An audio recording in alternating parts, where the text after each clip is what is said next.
시청자 여러분 안녕하십니까. 서울의 한 초등학교 교사 사망 사건 이후 교권 보호 대책을 요구하는 목소리가 점점 높아지고 있습니다. 지역에서도 교권 침해 상담이 급증하는 등 피해 호소가 이어지고 있는데요. 교권이 사라진 교실에서 정상적인 교육을 기대할 수 있을까요? 오늘 생생토론에서는 교권 추락 실태와 회복 방안 등을 이야기해 보겠습니다. 그러면 토론에 함께할 분들 소개하겠습니다. 대전시의회 교육위원회 김민숙 의원 나오셨습니다. 안녕하세요. 공주교대 교육학과 전재상 교수 시간 내주셨고요. 네, 안녕하십니까. 다음은 모건대 교직과 조은순 교수 자리하셨습니다. 안녕하십니까.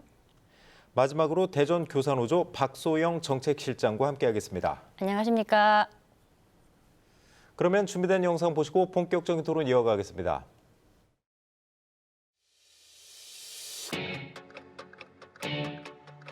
옳은 것을 가르치는데 대단한 용기를 내어야 하는 이 상황이 정상입니까? 교사에게 마음 놓고 소신 있게 바른 것을 가르칠 권리를 보장해 주십시오.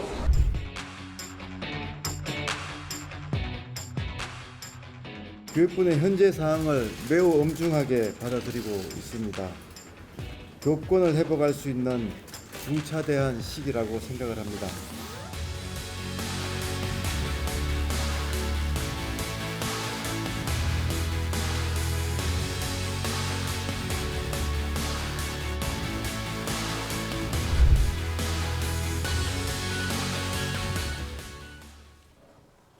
네, 최근에 그 서울 서희초 교사의 사망 사건 이후 교권 침해에 대한 관심이 점점 높아지고 있습니다. 얼마나 심각한지 그 전국 교사 노조에서 최근에 그 설문조사를 실시했는데 그 결과 먼저 좀 알아보겠습니다.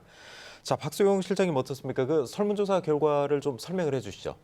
네, 이번 사건 이후에 전국 초등교사 노조에서 전국 선생님들을 대상으로 교권 침해 사례에 대해서 설문조사를 실시했습니다. 네, 초등 쪽만 하신 거죠? 네, 맞습니다. 그런 설문 결과 99%의 선생님들께서 교권 침해를 당한 경험이 있다라고 답을 해주셨는데요. 마찬가지로 그만큼 전국적으로 선생님들이 교권 침해를 당하고 있다라고 보시면 되고요. 그리고 이번에 대전교사노조에서 대전시 교육청 앞에 추모소를 마련했습니다. 거기에 정말 많은 동료 교사 선생님들께서 방문을 해주시고 추모를 해주셨는데 그분들께서 남겨주신 추모 메시지는 동일했습니다.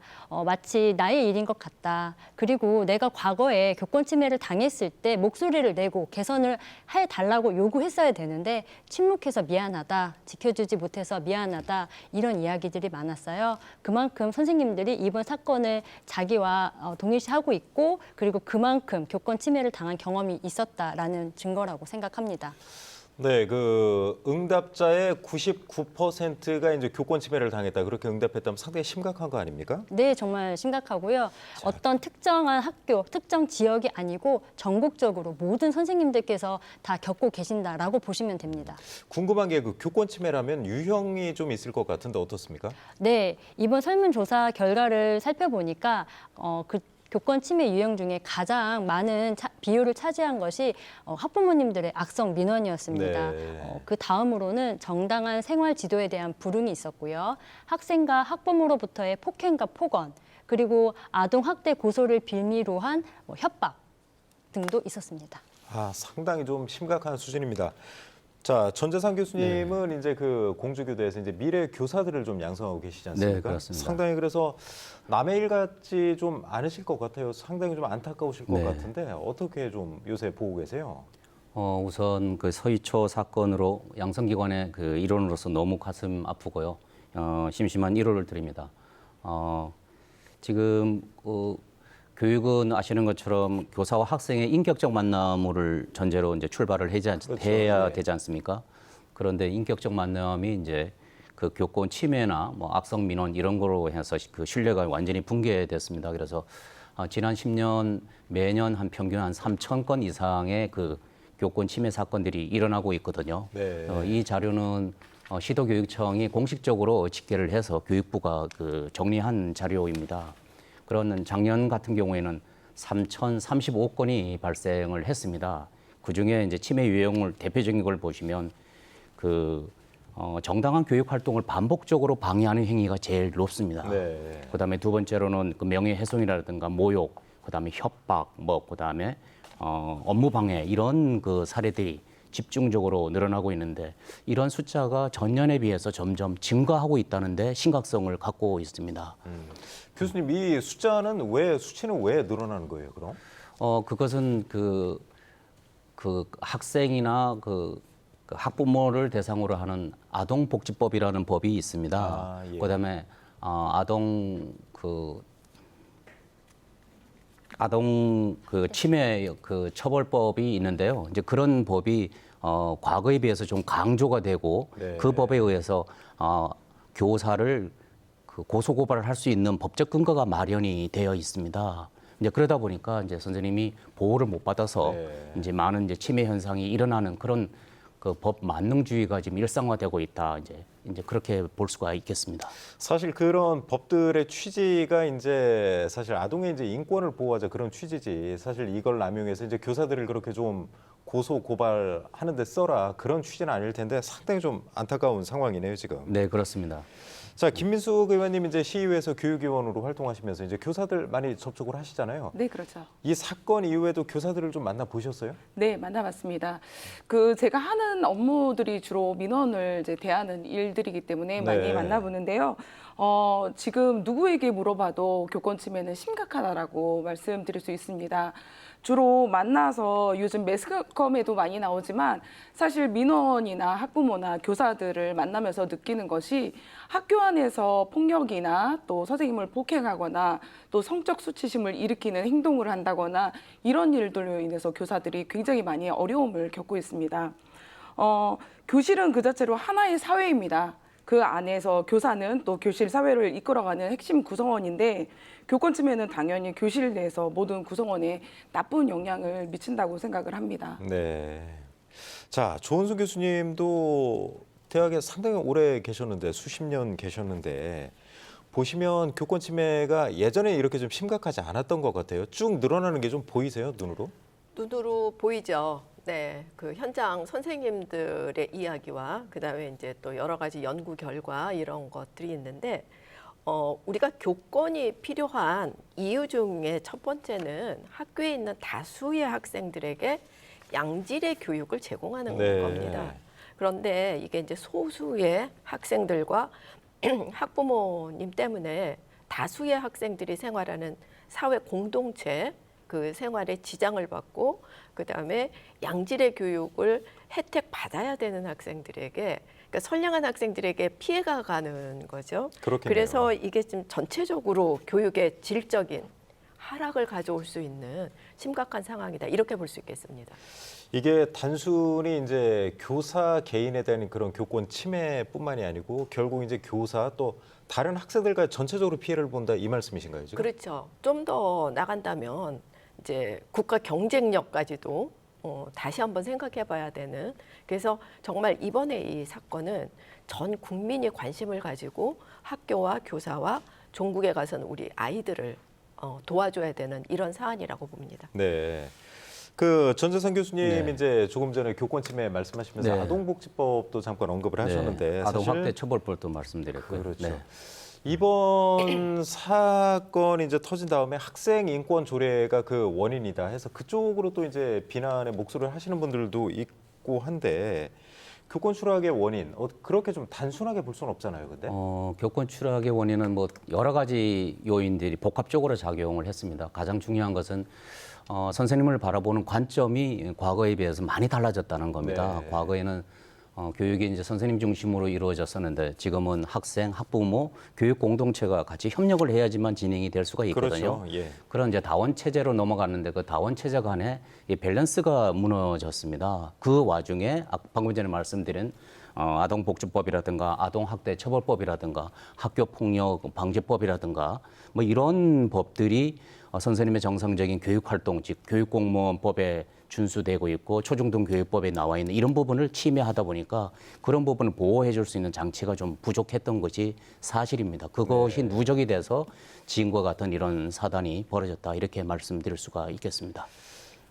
김민숙 의원님은 이제 교사들 많이 접촉하시지만 혹시 학생들은 직접 안 만나보세요? 학생들도 많이 만나고 그러세요? 있습니다. 그럼 그 학생 인권 조례에 대해서 요즘 좀 그런 부정적인 시선이 좀 늘고 있는데 그거는 좀 어떻게 보세요? 그 학생들이 직접적으로 저에게 학생 인권 조례를 만들어 달라고 찾아왔던 적도 있었고요. 그래요? 예. 네, 그런데 지금 학생 인권 조례가 문제가 된다라고 그 침해를 받는데 문제가 된다라고 보지는 않고요. 그렇게 보는 것은 매우 부적절하다고 생각을 그렇겠네요. 합니다. 예.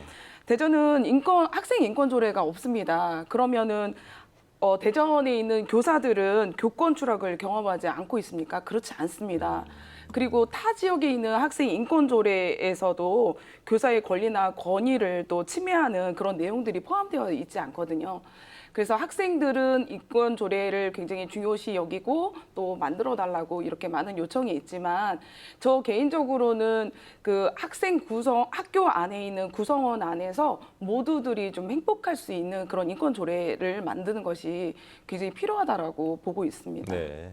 그러니까 일부에서 이제 학생 인권 조례와 이제 교권은 마치 그 대립되는 개념으로 보고 있는데 그건 좀 부적절하다. 네. 그렇게 말씀을 하시는 그렇습니다. 거죠. 사실 둘 다 이제 존중을 받아야겠죠. 네. 자, 박소영 실장님이 이제 학교에 계신데 학생 인권 조례에 대해서는 좀 어떤 견해를 갖고 계세요? 네, 아까 김민숙 의원님께서 말씀하신 것처럼 대전에는 학생 인권 조례가 존재하지 않습니다. 네. 지금 전국적으로 학생 인권 조례가 있는 지역은 서울, 경기, 전북을 비롯한 7개 시도 지역에서만 존재하고 충남에도 있습니다. 있죠, 우리 지역. 네, 맞습니다. 네, 예. 그런데 지금 교권 침해의 원인을 학생 인권 조례에 초점을 맞춰서 여기서 개선 방안을 마련한다면 정말 진정한 개선 방안은 마련되지 않을 것이라고 보고요. 네. 아까 MC님께서도 말씀하셨지만 그 학생의 인권과 교사의 인권은 반비례하는 것이 아닙니다. 그러니까 그동안 학생 인권에 대해서 존중이 되어 왔고 집중이 되어 왔다면 이제는 상대적으로 관심이 덜했던 교사의 인권 부분에 대해서 집중을 해야 되는 것이지 이것 때문에 교권의 침해가 일어났다라고 보는 것은 좀 어렵고요. 다만 학생 인권 조례에 대한 개정은 조금 필요합니다. 네. 서울이라든지 뭐 전북의 학생 인권 조례 내용 중에 어떤 것이 있냐면 학생의 동의 없이는 소지품을 교사가 검사할 수 없다. 이런 조항들이 있어요. 그래요? 예. 네, 그런데 만약에 학생이 위험한 소지품을 소지하고 있거나 소지하면 안 되는 물품을 가지고 있을 때 교사가 이것을 지도할 수 있는 그런 방안이 마련이 되어야 하는데 이 조례에 묶여 있다 보니까 지도하기 상당히 어려운 점이 있습니다. 따라서 학생 인권 조례 폐지 이런 것까지는 이야기하고 싶지 않고 타당하지 않다고 보고요. 다만 개선해야 될 점은 있다. 그리고 더해서 학생 인권 조례에 학생 권리에 굉장히 많이 집중되어 있는 경향이 있습니다. 네. 권리가 있으면 책임과 의무도 따라야 하는 법이거든요. 네. 그러니까 책무성에 대한 내용도 추가가 되어야 한다. 이렇게 생각하고 있습니다. 네. 조은수 교수님은 좀 어떻게 보고 계세요? 우리가 인권을 얘기할 적엔 사실은 모두의 인권이 돼야 되는데 학생의 인권을 지켜주기 위해서 교사의 인권이 추락된다면 이거는 이제 공정하지 않은 거죠. 그렇죠. 그래서 소수의 학생들의 인권 보호를 위해서 교사와 교실에 있는 학교에 있는 다수의 학생들의 인권이 침해받아서는 안 된다. 그러면 교사의 인권, 학생의 인권을 동시에 우리가 고려를 해야 될 것 같습니다. 네. 그 궁금한 게 이제 학교에서도 이제 교권 침해에 대비해서 여러 가지 이제 다양한 장치가 있는 걸로 알고 있는데 박소영 실장님 지금 학교에서 직접 가르치고 계시잖아요. 네, 맞습니다. 그 교권 보호위원회라는 게 있어가지고 교권 침해가 발생하면 학생에게 이제 징계 처분도 내릴 수 있다고 하던데. 네, 맞습니다. 이게 좀 유명무실하다 이런 얘기가 나오고 있어. 좀 어떻습니까 실제는? 네, 맞습니다. 그 교권보호위원회는 교원의 교육활동을 보호하기 위해서 만들어진 시민기구인데요. 각 학교마다 설치가 되어 있으나 제 기능을 하지 못하고 있다 이렇게 평가를 내릴 수 있습니다. 왜냐하면 거기에는 다양한 문제점들이 있습니다. 먼저 첫 번째는 그 심의위원회를 구성하는 그 심의위원들의 전문성에 대해서 저희가 조금 물음표 질문을 드릴 수가 있는데 네. 뭐 학부모라든지 아니면 뭐 변호사라든지 뭐 교수님들을 구성하게 되어 있어요. 그런데 저희가 봤을 때 이분들이 과연 얼마나 교육 활동에 대해서 총체적으로 이해를 바탕으로 해서 심의를 할 수 있을지에 대해서 조금 의문이 들고요. 그리고 그 교권보호위원회에서 뭐 처분을 내릴 수가 있는데 예를 들면 출석 정지라든지 학급 교체라든지 뭐 전학, 퇴학 등의 조치가 있습니다. 하지만 이런 조치의 강제성이 없기 때문에 네. 학부모가 거부를 한 경우엔 저희 더 이상 뭐 어떻게 조치할 방법이 없고요. 그리고 관리자분에 따라서 다르기는 하지만 이 교권보호위원회 자체를 여는 것에 대해서 굉장히 부담스러워하는 분위기는 사실입니다. 네. 그렇기 때문에 선생님이 이것을 요청하고 싶어도 선뜻 요청하지 못하시는 분들이 꽤 많으시고 또 관리자분들께서는 어떻게든 학급 내에서 해결하기를 원하시는 분들도 조용히 좀 넘어가기를 네, 원하시겠죠. 그렇습니다. 그리고 많은 분들이 놓치시는 부분이 있는데 이 교보위 업무 자체가 그 학교의 동료 교사분이 맡고 계세요. 네. 그러다 보니까 내가 이것을 신청했을 때 이 동료 교사에게 업무가 가중이 되고 왜냐하면 보통 일이 아니지 않습니까? 가중이 되는 것에 대해서도 심적 부담을 느끼셔서 거의 열지 않고 그리고 주저하는 분위기가 있는 것은 사실입니다. 네. 자, 김민숙 의원님 이제 교권 추락에 대해서 우려하는 목소리는 있는데 사실 있는 제도도 지금 잘 활용하지 못하고 있어요. 박성윤 실장님 얘기를 들어보면 네, 뭐 그렇습니다. 좀 개선이 좀 필요한 거 아닌가요? 네, 학교 지금 교권위원회 실장님께서 말씀해 주셨던 것처럼 여러 가지 문제점이 많이 있는데요. 그 공정성과 전문성에 있어서 굉장히 문제가 많이 되고 있습니다. 예를 들면 이런 겁니다. 학생이 교사에게 욕설을 하면 어떤 학교에서는 그게 교내 봉사 정도의 수준이고 또 다른 학교에서는 똑같이 욕설을 했는데 그런 경우에는 또 출석 정지. 네. 그래서 서로 다른 처분이 이루어지다 보니까 형평성에도 문제가 있다고 보고 있습니다. 그래서 저희 대전시 교육청에서는 지역 교권위원회를 만들어야 된다라고 지금 이제 교육부에 계속적으로 전달하고 있고요. 만약에 학교 지휘법이 개정을 해서 뭔가 이런 지역 안에서 동일하게 형평성 있게 심사가 좀 이루어져야 된다라는 그런 목소리가 많이 이루어지고 있습니다. 지금 그러면 학교 개별적인 교권보호위원회가 아니고 네. 뭐 교육청이라든지 아니면 지역청. 그 시의회 네. 이제 교육위원회 산하라든지 그런 식으로 해서 지역 전체를 총괄하는 그런 걸 만들자 이 말씀이시죠? 네, 그렇습니다. 그 전재상 교수님은 네. 좀 어떻게 보세요?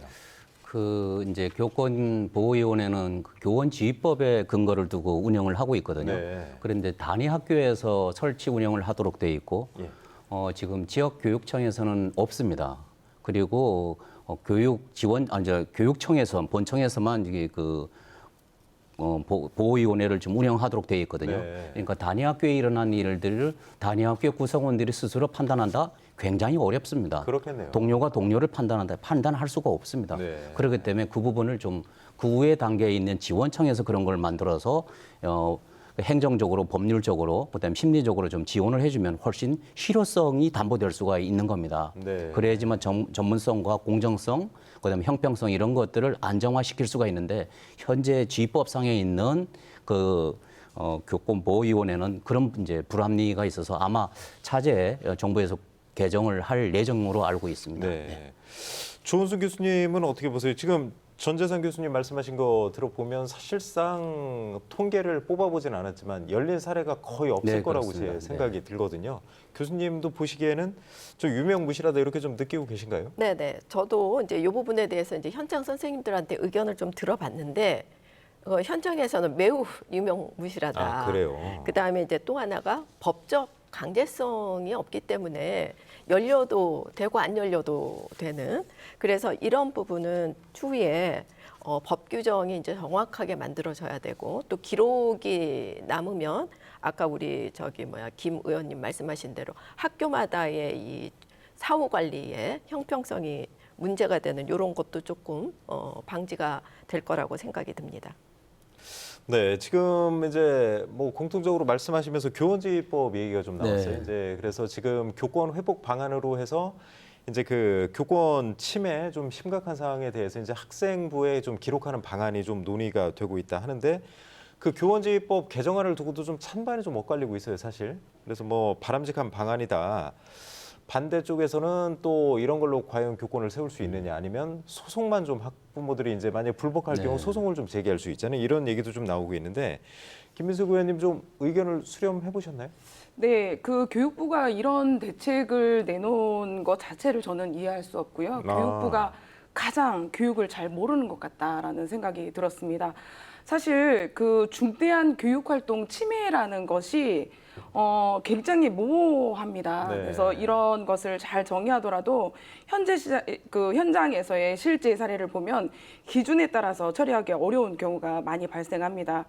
생기부에 기록된 내용을 그 학년을 마친 후에 그 조회가 가능하기 때문에 사실 나중에 그 관련해서 학부모나 뭐 관계자들이 봤을 때 문제를 제기하는 경우가 많이 있을 것이고요. 네. 또 힘없고 뼈없는 학생들이 또 이 정책의 피해자가 될 가능성도 높다고 저는 생각을 합니다. 그리고 또 하나는 약간의 그 생기부에 남기면서 보복성으로 이렇게 뭐 기재하는 것으로 비춰줄 수 있기 때문에 네. 그런 부분은 옳지 않다고 생각을 하고요. 학부모 입장에서도 그렇지만 그 교사의 입장에서도 이런 부분들을 또 작성하는 것이 그 제자를 사랑하는 마음에서 또 스승의 입장에서 또 과연 이런 부분들을 기재하는 것이 옳은지에 대한 부분들도 많이 염려되고 고민이 될 것 같습니다. 네. 그런데 저는 이제 교육 전문가는 아니지만 언뜻 들었을 때 이제 중대한 교육활동 침해 같은 경우 이제 교사를 직접적으로 폭행을 한다든지 욕설을 한다든지 아니면 성희롱을 한다든지 그런 경우는 요즘 이제 학생부에 대해서 학생들이 좀 민감하잖아요. 이제 대학 가는데 반드시 필요하기 때문에 어느 정도 효과가 좀 있지 않을까 싶었었는데 이제 그런 부작용도 지금 우려하고 계신다 이 말씀이시죠? 예를 들면 이제 초등학생은 초등학생에서 뭐 생기부에 작성이 되면 결과적으로 이제 중학교에 올라가서 좀 알게 되는 것이고 네. 그런 것들이 굉장히 좀 작성한다고 해서 미비하지 않을까라는 생각이 듭니다. 네. 그 조은순 교수님은 좀 어떻게 보세요? 그러니까 이 부분에 대해서 이제 기록을 아무래도 하게 되면 이제 학생 돌발 행동은 위축이 되겠죠. 그렇죠. 하지만 이걸 또 삭제하고 싶은 학부모님의 또 후속 또 처리가 소송 말씀하시는 네네 거군요. 이게 이제 우리 교사와 학교에서는 상당한 부담으로 가기 때문에 네. 이 부분에서는 이제 우리가 조금 더 전문적인 터치가 필요하다. 그래서 만약에 이런 행동이 사건이 벌어지면 전문기관과 상부기관에 좀 이게 이관이 되고 그 다음에 이게 추후 처리가 돼서 기록으로 이제 남으면 사실은 조금 방지할 수 있는 이런 그 조치는 되겠습니다. 그 미국의 사례가 이제 이런 경우거든요. 네. 그래서 저희가 참고해볼 만하다 이렇게 생각됩니다. 네.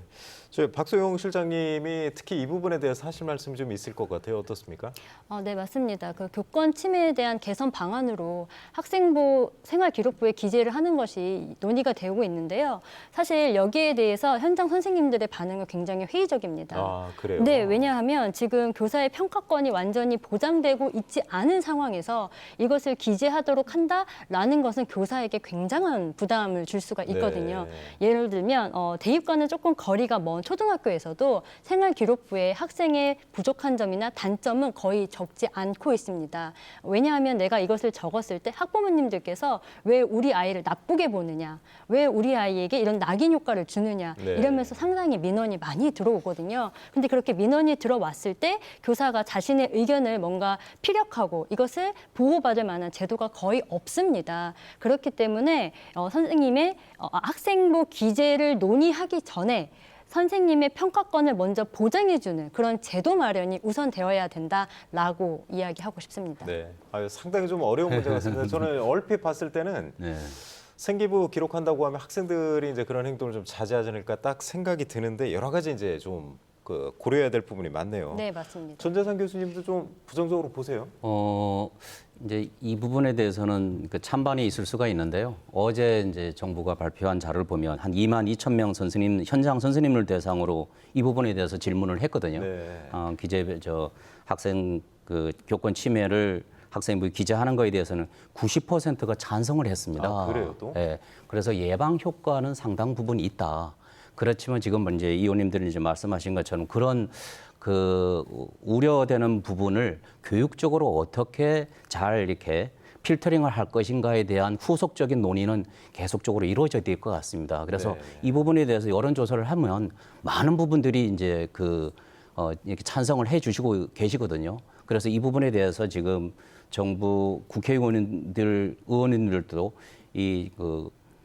초중등 교육법을 좀 이렇게 개정을 하자 이런 이제 목소리가 지금 이미 입법법이 발의가 지금 되어 있는 그런 상황입니다. 그래서 이런 부분에 대해서는 우리가 좀 건강한 생각을 갖고 좀 접근을 좀 하면 합리적인 대안을 마련할 수 있겠다 이런 생각을 갖고 있습니다. 네. 사실 그 미성년자들은 이제 범죄를 저질러도 교화 가능성이나 그런 것 때문에 좀 이제 감안해서 좀 네. 완화해주고 그러잖아요. 네. 생활기록부에 이제 한 번의 잘못으로 했을 때 이제 적었을 때 그 학생이 이제 대학 가는 길도 좀 차질이 생기고 평생 이제 그 부작용을 생각했을 때 선생님들이 이제 아무리 좀 심한 교권 침해를 당했다고 하더라도 실제로 또 적기는 쉽지 않을 것 같기도 하고 그런 생각이 좀 드네요. 네, 그렇습니다. 그 전재성 교수님 이어서 말씀해 네. 주시죠. 아동학대처벌법도 아까 잠깐 네, 언급을 네. 하셨는데 좀 지나치게 이제 아동의 그 인권, 네. 그 학대 개념을 좀 너무 이제 지나치게 확대해서 하다 보니까 이제 교사의 정상적인 생활 지도도 이제 뭐 아주 법적으로 가는 그런 문제가 생기고 있단 말이에요. 이런 거에 대해서 좀 개정의 필요성은 없을까요? 지금 정부가 이 부분을 아주 심각하게 받아들이고 있습니다. 네. 아동복지법이라든가 아동학대처벌법에서 보면 아동의 그 신체적, 정서적 학대에 대해서 그 학부모나 학생이 고소고발을 하면 즉시 그 신고되는 즉시 경찰관을 대동해서 조사를 하도록 되어 있어요. 네. 이거는 말이 안 되지 않습니까? 정상적인 교육 활동에 관해서는 교사의 전문적인 행위이기 때문에 그 부분에 대해서는 그래서 선생님을 믿고 신뢰를 해야 되는데 그것을 고소고발을 남발한다는 것은 말이 안 되거든요. 그래서 이런 부분을 지휘법상에서 그런 부분에 대해서는 조사를 하더라도 선생님이 책임이 이제 없다 이렇게 면책권을 이제 부여할 수 있는 법적 근거가 있어야지 학생을 제대로 지도할 수 있지 않겠습니까? 네. 그런 부분이 제일 한계이기 때문에 이 부분에 대해서는 정부가 아주 심각하게 받아들이고 있습니다. 네. 그 조은순 교수님도 아동학대처벌법을 이제 미래 교사들 이제 양성하시는데 그치. 거기서도 이제 교육 과정에 이게 포함이 돼 있나요? 이런 부분이? 저희가 이제 법적인 내용을 아주 구체적으로 상세하게 다루지는 않고 있습니다. 네. 하지만 이제 이런 게 있다라는 거는 주지를 시켜야 되고요. 그게 중요한 게 우리가 아동학대라고 그랬을 적에 일반적인 아동학대를 생각하지만 학교 안에서의 아동학대는 어디까지가 개념이고 어떤 구체적인 행위 사례가 있는지는 사실 그 학교하고 교사 모두가 공유하지를 못하고 있습니다. 네. 그래서 해석이 달라지다 보니까 그 뒤에 있는 학부모의 따라 나오는 행위나 뭐 여러 가지가 문제가 되고 있는데 요거는 이번 기회에 조금 더 명문화하고 그다음에 학생과 학부모까지도 반드시 학교 내의 아동학대는 어디까지다라는 게 좀 내용이 공유가 되면 지금 같은 고소고발은 좀 방지할 수 있지 않을까 이렇게 생각합니다. 네. 김민숙 의원님은 좀 어떻게 보세요? 원래 이제 아동학대 처벌법의 문제에 대해서는 교사들이 많이 지적해 왔습니다. 왜 그러냐면 이 법은 원래 교사에게 초점이 맞춰졌던 법이 아니기 때문입니다. 네. 그렇기 때문에 이 법으로 교사를 처벌하는 것은 상당히 문제가 있다고 보여지고요. 첫 번째로 긴급 임시 조치 등으로 교사와 아동을 분리하는 과정에서 교사를 교실에서 분리하는 것은 문제가 있다라고 네. 생각을 합니다. 나머지 학생들에게도 그 가르치거나 할 수 있는 교사의 권리가 있기 때문이고요. 학교장이 판단할 수 있도록 재량권을 주는 것이 되게 중요할 것 같습니다. 그리고 두 번째로는 정서적 학대에 대해서는 구성 요건을 좀 까다롭게 해야 한다고 생각을 합니다. 네.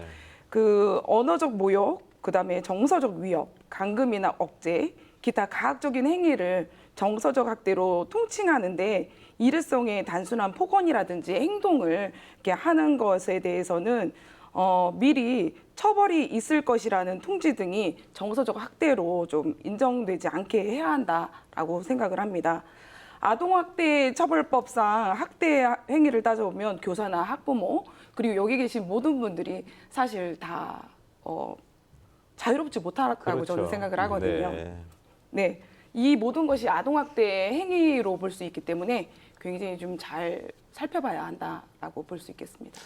그 박소영 실장님, 이제 아동학대 처벌법 관련해서 이제 그런 행위가 발생했을 경우 교사와 이제 아동을 학생을 분리하는 그런 조치도 실제로 이루어지고 있다는데 저는 이 정도까지 심한 사례는 못 본 것 같은데 실제로 이런 사례가 좀 비일비재하게 있긴 있나요? 네, 그렇습니다. 아동 학대로 고소를 당하게 되면 선생님은 바로 수사에 접하게 되는데요. 그리고 또 이런 경우도 있습니다. 이 아동 학대라는 것을 인지했을 때 관리자는 이것을 바로 신고하게 되어 있어서 네. 어떤 경우에는 관리자분이 교사를 고발하는 경우도 있습니다. 비극적이네요. 네, 그렇습니다. 저희가 4월 달에 이미 대전시 선생님들을 대상으로 대전 교사 노조에서 아동학대 그 신고나 민원 협박 등에 대해서 설문조사를 한 것이 있습니다. 예. 그랬을 때 그 아동학대 고발을 빌미로 한 민원이나 협박이 있었느냐에 대한 질문에 60% 이상 선생님들이 그런 적이 있다라고 그래요? 응답을 해주셨고, 그 학부모가 이제 선생님 이런 일로 고소하겠습니다. 네, 맞습니다. 이런 식으로 이제 말씀을 했다 이거죠? 네, 예를 들면 이런 것입니다. 선생님이 그 아이에게 조금 큰 소리로 이야기를 하신 거예요. 예를 네. 들면 뭐 크게 뭐 박소영 이렇게 이야기를 했는데 그 아이가 이제 상처를 받았다고 네. 선생님 때문에 우리 아이가 학교에 가기 싫어한다고 그래서 병원을 다녀왔다. 그렇기 때문에 선생님은 우리 아이를 정서적으로 폭력을 행사한 거다 하면서 뭐 교장실에 찾아가시기도 하고요. 네. 교육청에다가 민원을 넣기도 하고 심지어는 신문고에까지 이렇게 고발을 하는 경우도 있어요. 그랬을 때 선생님을 보호해 줄 수 있는 장치가 전혀 없기 때문에 선생님들은 그 아동학대로 고소를 당할까 봐 불안을 느낀다라고 답하신 경우가 60% 이상이 그래요? 되었고, 또한 그 아동학대 고소 당할까 봐 내가 생활 지도를 주저한 적이 있다라고 답한 경우도 절반이 넘었습니다. 저는 이 정도까지 가는 사례는 굉장히 좀 드문 일이 아닌가 그렇게 좀 생각을 했었는데 사실은 엄청나게 좀 많고 네, 그렇습니다. 실제 고소 고발은 안 가더라도 그 전 단계에 이제 뭐 그렇죠. 교사를 좀 위협을 한다든가 협박을 네, 한다든가 맞습니다. 그런 경우도 많다 이거죠? 네, 그리고 본인이 직접 민원이나 고소를 당하지 않더라도 옆반 선생님이 겪으시는 것을 간접적으로 체험을 하고, 그리고 옆반 선생님이 그런 것을 당했을 때 전혀 보호받지 못한다는 것을 체험을 하게 되면 같이 위축이 되는 것이죠. 네. 아무래도 이제 교권 침해에 대한 부분이다 보니까 이제 박소영 실장님이 현장에 좀 생생한 목소리를 많이 좀 전해주시는 것 같아요. 자, 그럼 이어서 한번 말씀을 해주시죠. 그 교권 침해 얘기가 좀 계속 나오곤 하는데 그 다음에 이제 그 교권 침해를 당한 교사를 보호하는 그런 방안은 좀 시행이 좀 되고 있나요? 사실 교권 침해는 어제 오늘 일이 아닙니다. 그런데 지금까지 교육부나 교육청에서는 이와 관련된 개선 방안을 전혀 내놓지 못하고 있는 네. 상태고요. 그리고 앞으로 개선 방안이 마련되어질 텐데 그런 개선 방안들은 그 교권 침해 사례마다 거기에 맞는 방안들이 마련이 되어야 합니다. 조금 예를 들어봐도 되겠습니까? 네, 그러시죠. 네, 만약에 학생으로부터 선생님이 교권 침해를 당한 경우에는 그 학생을 교실에서 타임아웃 제도를 마련해서 나가게 하던가 아니면 즉시 기가 조치를 하게 하는 그런 제도들이 좀 마련이 되어야 하겠고요. 지금 그런 제도가 없나요, 그럼? 없습니다. 다들 놀라시는데요. 만약에 한 학생이 수업 시간에 교실에서 난동을 피우거나 수업을 방해하는 행동을 했을 때 그 아이를 뒤에 세우거나 아니면 밖으로 나가게 하거나 이런 것들을 전혀 할 수 없습니다. 그것도 아동 학대 범주에 들어가는 거죠? 네, 또? 그렇습니다. 예. 네, 전혀 뭐 그 아이를 제재할 수 있는 방안이 정말 하나도 없다고 보시면 됩니다. 그냥 네. 타일르는 거, 그게 다라고 생각하시면 됩니다. 자, 전재산 교수님, 네. 그 교수님 제자들이 상당히 좀 네. 교단에서 어려움을 겪고 있는 것 같은데 저는 사실 박소영 실장 말씀하시는 거 보고 놀랐는데 교권 침해 사례가 발생해도 학생을 즉시 이제 좀 분리하거나 그런 게 지금 없다는 건가요? 네, 맞습니다. 그거는. 그래서 그 부분이 제일 어려운 이제 문제거든요. 그래서 그 부분은 즉시 이제 개정법을 고쳐서 관련법을 고쳐서 그런 것들을 분리할 수 있는 법적 근거를 마련을 해야 됩니다. 그러니까 교사의 모든 교육 활동은 법의 근거에서 행위가 이루어지거든요. 네. 그러니까 법의 근거가 없으면 하면 다 불법입니다.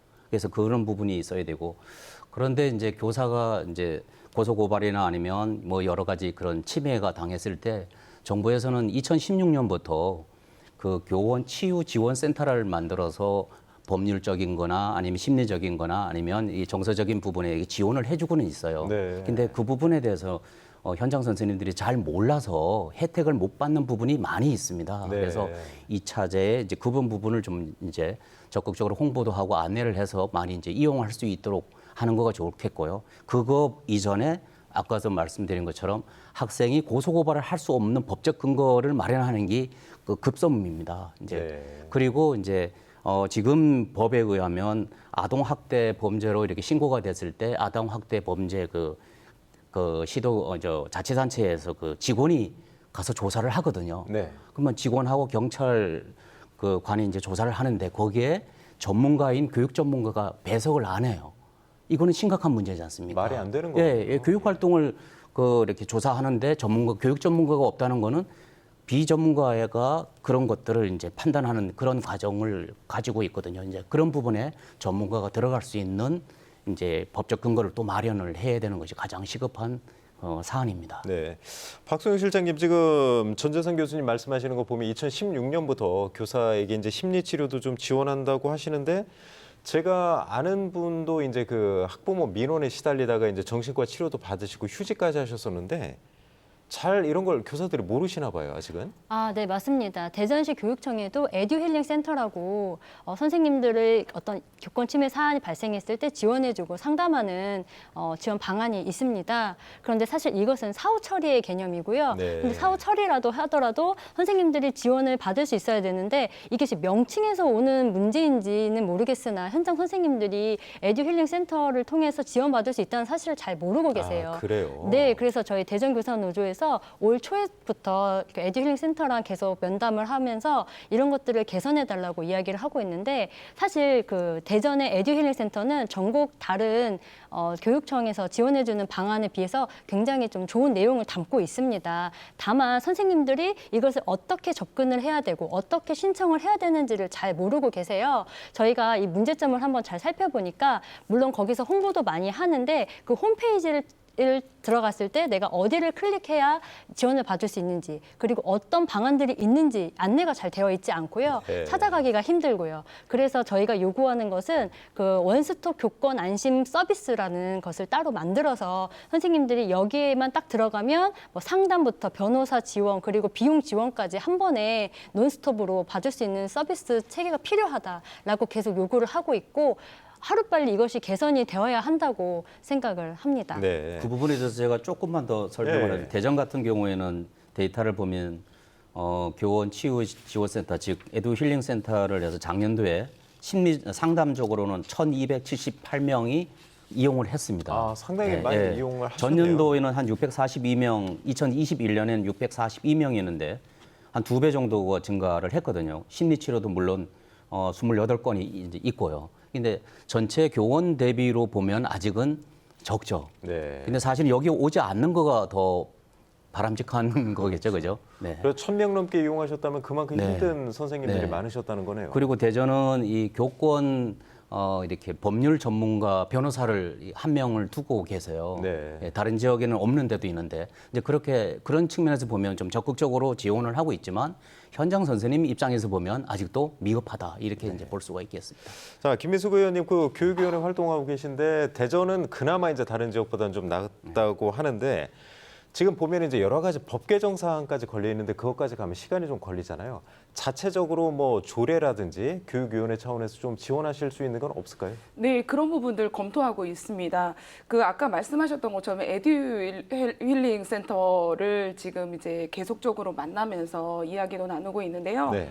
먼저 교원 배상 책임 보험 같은 것을 원래 개인 회사에 이제 선생님들을 들을 수 있도록 했는데 앞으로는 교원 공제에서 일괄적으로 좀 지원하는 그런 방법으로 변경할 예정에 있고요. 네. 그다음에 교원 치유 프로그램으로도 여러 가지 활동들이나 프로그램이라든지 힐링 뭐 캠프라든지 교원 치유 심화 프로그램이라든지 이런 것들 많이 지원하고 있습니다. 그리고 보호 조치에 대해서도 비용 지원이 1인당 250만 원 이내로도 진행도 하고 있고요. 아까 박소영 실장님께서 말씀하셨던 것처럼 이럼에도 불구하고 좋은 프로그램이 많은데도 사실 홍보가 굉장히 미흡한 것 같고요. 또 교사로서 또 이렇게 겉으로 드러낼 수 없는 것들을 메타버스를 통해서 뭔가 상담이나 심리적으로 좀 체험할 수 있는 것들도 많이 앞으로는 계속적으로 좀 진행되어야 되지 않을까라는 생각이 듭니다. 네. 조례로서도 마찬가지일 텐데요. 선생님들께서 어떤 어려움을 당했을 때 사실은 무고한 경우가 굉장히 많이 있습니다. 네. 그런 경우에는 저는 법 개정을 통해서 무고함을 나중에는 이제 학교장이나 교육감이 직접적으로 무고한 경우에는 조금 더 법적으로 이렇게 고발하는 그런 것들도 조금 필요하다라고 보여지고요.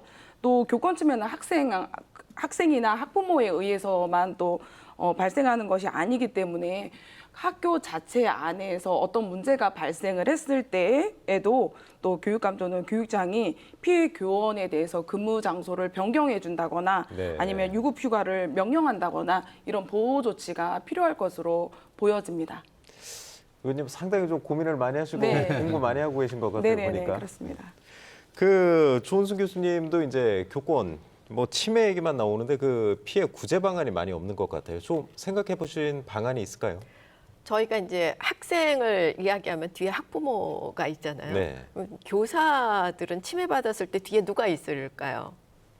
교장 교감 선생님 계시지 않나요? 네, 근데 이제 선뜻 나서주지 못하는 네. 그런 한계가 있고, 그래서 이게 지역청하고 이제 중앙 정부에서도 학생은 학생대로 이제 뭐 뒤에서 또 이렇게 그 후속 처리를 해야 되지만 침해받는 이 멍드는 선생님들에게도 그런 과정이 정확하게 있어서 선생님들도 이제 좀 인지를 했으면 좋겠고요. 네. 그다음에 학부모님도 이걸 아셔야 될 거라고 생각을 합니다. 그래서 선생님이 이렇게 그 피해를 받으면 다수 학생이 손해를 보고 또 다수 학생이 손해를 보면 결국 국가적인 손실로 이어지고, 그래서 이제 그 다음에는 좀 더 전문적인 기관, 우리 아까 이제 정 교수님도 지적하셨지만 전문 기관, 전문가 양성도 필요하고 지원도 필요하고 네. 좀 총체적인 접근을 했으면 좋겠습니다. 네.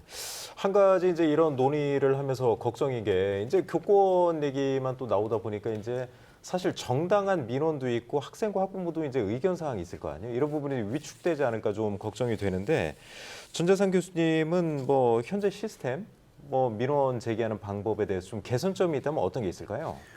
지금은 그 학부모의 민원이 학교에 직접적으로 당사자에게 전달되는 시스템이거든요. 네. 그래서 이 부분은 중간에 한 걸음 장치가 좀 있었으면 좋겠습니다. 예를 들어서 예를 들자면 학교에 전화를 했는데 이제 그런 민원이 있을 때는 그거를 전담하는 그 부서가 있다든가 아니면 그거를 담당하는 선생님이 계셔서 그 부분을 걸러보고 거기에서 이제 합당한 거면 선생님한테 연결해주고 그렇지 네. 않으면 그걸로 종결하는 이런 중간 과정이 있으면 선생님 직접 받는 그런 심리적인 부담감이나 굉장히 위협감으로부터 이렇게 좀 보호를 할 수가 있지 않습니까? 이제 네. 그런 측면에서 보면 지금 전화를 좀 중간에 차단한다든가 아니면 또 다른 뭐 지금 서울시 같은 경우에는 뭐 앱을 만들어서 이렇게 지원을 한다든가 이런 걸 하거든요. 네. 그래서 그런 장치는 좀 꼭 필요한 것 같습니다. 그래서 이 부분은 우리나라뿐만 아니라 선진국에서는 다 일반화되어 있는 그런 제도인데 우리가 지금 놓치고 있는 부분입니다. 네. 김민수 의원님은 이제 교사, 학생들을 다 접해보고 계신데 뭐 사실 이런 건전한 소통은 계속 돼야 되고 이제 의견 수렴도 좀 자유롭게 할 수 있는 분위기는 반드시 필요한 거 아니에요? 네, 그렇습니다. 그 필터링 되어야 한다라는 것은 아마 박소영 실장님께서 더더욱 학교 안에서 있으니까 말씀해 주실 거고 네. 저는 이번에는 학부모 입장에서 조금 이야기를 한번 해보도록 하겠습니다. 학부모 입장에서는 어떤 사안이 발생을 했을 때 사실 담임 선생님과 통화를 하고 싶은 것이 가장 큰 마음일 것 같습니다. 네. 그런데 어떤 일이 발생을 했을 때 필터링이 되거나 또 모르는 사람에게 또 얘기를 하기에는 어려움이 많이 있지 않을까. 네. 뭔가 공감대가 형성이 되지 않고 아이들에 대해서 직접적으로 그 한 분이 전화를 받았을 때에 내용을 다 알 수 있을까. 그러면 더 학부모 입장에서는 더 답답함도 굉장히 많이 밀려들 거라고 저는 생각을 네. 하거든요. 그렇다면 지금 현재 학원에서 이루어지는 형태로밖에 이제 보여지지 않기 때문에 더 나중에는 더 많은 일이 발생하지는 않을까. 어떤 소통에 의해서 그런 부분들은 사실 염려는 좀 되긴 합니다. 네. 그럼 뭐 생각하신 방안이 좀 있으세요? 사실 한 단계를 거쳐서 하면 좀 이제 좀 번거롭기도 하고 제대로 전달 안 될 가능성도 있고 그렇다고 직접 전달하다 보면 현재 같은 상황은 또 계속 반복될 수밖에 없잖아요. 네, 그래서 그 기본적으로 학교 폭력이나 아주 행정적인 사항이 있을 경우에는 1차 필터링을 하는 것도 중요하지만 예. 개인 아이에 대해서 어떤 선생님과 상담을 요청하거나 할 경우에는 미리 예약해서 네. 선생님과 시간을 정해서 조금 전화 통화나 어떤 사안으로 인해서 선생님과 상담을 하고 싶다라는 정도의 어떤 메시지가 주고받는다면 충분히 선생님께서도 응대할 수 있는 그런 여건이 좀 마련되지 않을까라는 생각이 듭니다. 네, 박소영 실장님은 지금 김 의원님 말씀하신 그 현실성이 좀 있나요? 어떻습니까? 네. 상담을 하기 전에 예약 시스템을 마련한다. 네, 저희도 거기에 대해서는 적극 동의하는 바이고요. 저희가 원하는 것은 이겁니다. 아까 교수님께서도 말씀하셨지만 교사가 직접적으로 민원을 받지 않게 하는 뭔가의 거름 장치가 필요하다라는 것은 절실히 요구를 하고 있는 네. 상황입니다. 그리고 말씀하신 것처럼 그 학부모의 일반적인 상담까지 저희가 거부를 한다는 것이 아니고요. 이 악성 민원을 차단해 달라는 것인데 믿기 어려우시겠지만 전화해서 다짜고짜 욕하시는 분들도 굉장히 그 많으시고요. 정도예요? 예, 네, 예. 그렇습니다. 그리고 수업 시간, 업무 시간을 상관하지 않으시고 전화를 막 하시는 경우가 네. 많아요. 예를 들면 수업 시간에 전화를 하셔서 선생님이 못 받았더니 나중에 왜 내 전화를 받지 않느냐, 내 전화 거부하느냐 이런 것도 있고요. 또 저희가 사례를 수집하고 있는데 대전시에서 일어난 일이에요. 밤에 학부모님한테 전화가 오는 거예요. 네. 그래서 무슨 일인가, 급한 일인가 해서 받았더니 우리 아이 알림장에 옆 짝꿍이 낙서한 거 알고 있냐. 이런 사소한 항의도 있어요. 그래서 저희는 교사의 개인 번호를 학부모님들에게 공개하지 않도록 하는 방안을 좀 마련해 주셨으면 좋겠는데 그러면 선생님이 거부하시면 되지 않냐 이렇게 말씀하실 수도 있어요. 네. 그런데 학부모님들께서 교사의 개인 번호를 요구했을 때 선생님이 선생님 알려드리기 어렵다 그러면 우리랑 소통하기 싫으신 거 아니냐. 담임으로서의 역량이 없는 거 아니냐. 이런 민원도 받으세요. 네. 그러니까 교사의 개인 번호를 공개하지 않도록 하는 제도, 그리고 업무 시간, 그리고 수업 시간에는 전화가 오지 않도록 하는 그런 상식적인 방안 마련, 그리고 교사가 직접적으로 민원을 받지 않는 그런 시스템 마련. 저희가 요구하는 것은 이렇습니다. 어떤 기관이든지 심지어 주민센터에서도 담당자가 민원을 바로 다이렉트로 받아서 처리하지 않습니다. 네. 네, 학교에서도 이런 것이 당연시 되어야 된다고 생각합니다. 그리고 좀 죄송한데 아까 말씀하신 것처럼 그러면 학부모님들이 상담을 요구할 때 뭔가 좀 어려워지는 거 아니냐라고 말씀하시는데 학교에서는 상담 기간도 마련이 되어 있어요. 네. 그리고 뭐 홈페이지 그래서 저희는 요구하는 것은 그런 것까지 차단하려는 것이 아니기 때문에 시스템적으로 조금 마련해달라. 뭐 홈페이지를 이용한다든지 서면으로 받는다든지 아니면 나이스도 있지 않습니까? 그런 것들을 통해서 민원을 받을 수 있게끔 하는 그런 제도를 조금 마련해달라. 이것이 현장 선생님들의 목소리라고 합니다. 네. 주제가 주제이다 보니까 뭐 다양한 지금 말씀을 좀 해주고 계신데 결과적으로 이제 토론이 거의 끝날 때가 됐습니다. 그래서 조은순 교수님이 마무리 발언을 대표로 좀 해주셔야 될 것 같아요. 네. 네. 참 열띤 토론을 했는데요. 저희가 이제 대다수의 국민들이 관심 있는 경제만큼 더 중요한 게 교육이라고 생각을 합니다. 네. 전 국민의 관심사고, 그다음에 학교와 교사, 우리 어린 아이들은 사실 전 국민이 보호해야 되는 대상입니다. 공공재가 되거든요. 학교는. 그런데 이제 일부 이제 본인의 아동을 너무 사랑하는 학부모님들의 그런 좀 이상 행동에 저희가 이제 교사들이 많이 인권이라든가 교권이라든가 개인정보라든가 침해를 받는데 이번 기회를 마련해서 전 국민이 관심을 가져주시고 교사를 사랑해 주시고, 왜냐하면 교사, 선생님도 누군가의 자녀입니다. 네. 뒤에 학부모가 계셨었습니다. 또 저희는 이 예비교사를 길러내는 또 사범대학, 교육대학의 교수들입니다. 그래서 이번 기회에 좀 좋은 제도, 좋은 처리 과정, 그래서 모두가 학교와 우리 선생님들, 학생을 사랑할 수 있는, 더 사랑할 수 있는 기회가 되기를 바랍니다. 네. 아유, 마무리 말씀까지 아주 감사합니다. 오늘은 이제 교권 추락의 실태 또 대책들을 살펴봤는데요. 무너진 교권을 바로 잡고 교육의 본질을 회복할 수 있도록 다 함께 노력해야겠습니다. 생생토론 여기서 마치겠습니다. 토론 함께 하신 네 분 모두 감사드리고요. 시청자 여러분 고맙습니다.